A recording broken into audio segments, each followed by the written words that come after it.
ایک جگہ میں اسلام آباد میں لیکچر دے رہا تھا، ڈاکٹر انجینئر پروفیسر قسم کے لوگ، کیونکہ میں نے خود بھی ڈبل ایم اے LLB کیا ہوا، بی ایڈ کیا ہوا، 25-30 کتابیں لکھی. تو انہوں نے اعتراض کیا کہ جی مولوی لڑا رہے ہیں، کوئی کیا کہہ رہا ہے، کوئی کیا کہہ رہا ہے، تو یہ ٹھیک نہیں. میں نے کہا ٹھیک ہے بھائی، ان کے جنازے پڑھا رہے ہیں، نمازیں پڑھا رہے ہیں، اور ہمارے جو اہم مسائل حل کر رہے ہیں. لیکن میں نے ان کو کہا دیکھو آپ کا عقل بھی زیادہ ہے، برین بھی زیادہ ہے، تجربہ بھی زیادہ ہے، مال پیسہ بھی زیادہ ہے، صلاحیتیں بھی زیادہ ہے، دنیا کی نفسیات بھی آپ زیادہ ہے، تو آپ کی ذمہ داری بھی زیادہ ہے. ذمہ داری بھی زیادہ. بتائیں آج تک کسی کو مسلمان بنایا؟ آج تک کسی کو نمازی بنایا؟ آج تک قرآن کی کوئی خدمت کی؟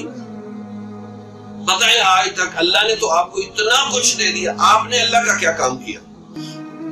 کیونکہ قرآن میں اللہ فرماتا ہے ان تنصروا اللہ ینصرکم ویثبت اقدامکم، اگر تم اللہ کی مدد کرو گے اللہ تمہاری مدد کرے گا. یعنی اللہ کے دین کی مدد کو اللہ نے اپنی مدد قرار دی.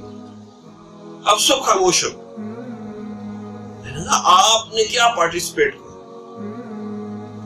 قرآن کی خدمت میں آپ کا کیا حصہ ہے؟ ان کا اگر تو مرنا نہیں ہے، قبر نہیں ہے، حشر نہیں ہے، اللہ کے سامنے پیشی نہیں ہے، پھر تو ٹھیک ہے جیسے آپ زندگی گزار رہے ہیں. تو مرنا تو پڑے گا، قبر میں بھی جانا پڑے گا. رات کے 2 بجے ہوں گے، بجلی پانی گیس کچھ نہیں ہوگا قبر میں، وہاں اکیلے پڑے ہوئے، پھر اکیلے اللہ کے سامنے پیشی ہوگی، اور اللہ تعالیٰ آپ کا نامہ اعمال پوری ویڈیو فلم چلا دے گا آپ کے سامنے. بتائیں اس وقت کیا کریں؟ پھر وہ سارے لوگ حیران ہو گئے کہ ہم نے تو کبھی اس کو سوچا ہی نہیں، ہم نے تو اپنی ضروریات کو اپنا مقصد بنایا ہوا.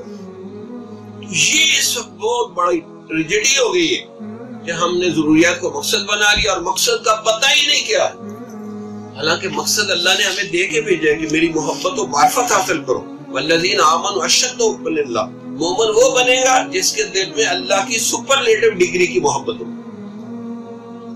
اگر یہ محبت نہیں ہے اور اسی طرح ہم مر گئے تو بس پھر تو پکڑے جائیں گے. تو بھائی یہ خاص بات میں نے بتانے کے لیے یہ ہم نے تھوڑی گیدرنگ کی ہے کہ ہم ضروریات کو پوری کریں. ضروریات ہر بندہ پوری کرتے ہیں، ہم بھی کر رہے ہیں، آپ بھی کر رہے ہیں، لیکن اپنے ایم آف لائف کو بھی تو دیکھیں نا کہ اللہ نے محبت و معرفت کے لیے بھیجا، اپنی عشق و محبت کے لیے بھیجا، تو وہ تو ہم ہے ہی نہیں.